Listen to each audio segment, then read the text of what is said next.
Drama मनमस्त मलंग के आने वाले एपिसोड में आपको दिखाया जाएगा। सिकंदर के पास आता है मुबीन खान और कहता है कि तुम अब घर की औरतों को इस्तेमाल करके अपना फायदा सोचने पर तुले हो। तुम अब अपनी बहन रिया का रिश्ता मेरे भाई कबीर के साथ करके अपना सियासी फायदा सोचना चाहते हो। तुम चाहते हो कि इससे तुम्हारा फायदा होगा और तुम्हारी गिरती हुई पार्टी को सहारा मिलेगा, इसलिए तुम मेरे भाई का सहारा लेकर आगे बढ़ना चाहते हो। फिर सिकंदर कहता है कि मैं तो खुद नहीं चाहता कि रिया और कबीर की शादी हो, क्योंकि आपको तो सिर्फ अपनी सियासत ही सबसे अजीज है। आपने आज तक किसी इंसान के बारे में भी कुछ अच्छा सोचा है? आपने तो सिर्फ अपने और अपनी सियासी पार्टी के बारे में ही सोचा है और आज भी आप वैसा ही कर रहे हैं। मैं अच्छी तरह से जानता हूँ आपके खानदान को, तो मैं जानते बूझते हुए अपनी बहन को इस दोजख में नहीं धकेल सकता। मैंने तो बहुत ही मुश्किल से अपनी बड़ी बहन आसमा की जान छुड़वाई है तुमसे, और तुम क्या समझते हो कि मैं अपनी बहन जो बहुत नाजों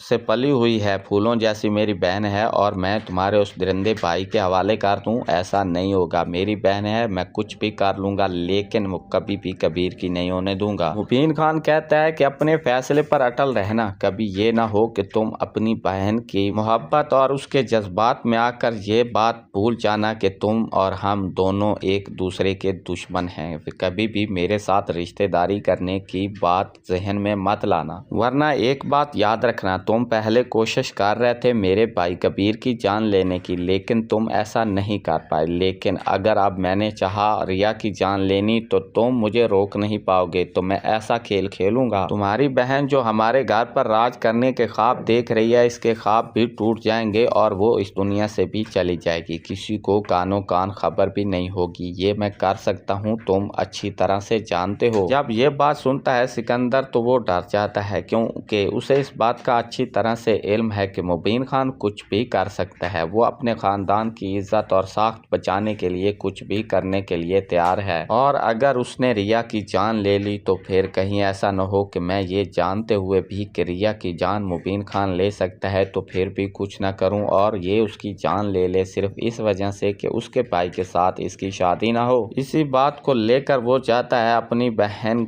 रिया के पास और उसे जाकर कहता है कि मेरी बात मानो और भूल जाओ कबीर को, क्योंकि कबीर तुम्हारी किस्मत में नहीं लिखा। अगर वो तुम्हारी किस्मत में होता तो उसकी और तुम्हारी मंगनी बचपन की हो चुकी है। आज तक तुम दोनों की शादी हो चुकी होती, लेकिन ऐसा कभी नहीं होगा, क्योंकि तुम और वो दोनों एक नहीं हो सकते। हाँ, तो कबीर के खानदान के बड़े चाहते हैं कि तुम दोनों की शादी हो, और ना ही हम चाहते हैं, ना ही तुम्हारी बहन आसमा चाहती है। तो बेहतर यही है कि कबीर को भूलो और आराम से जिंदगी बसर करो।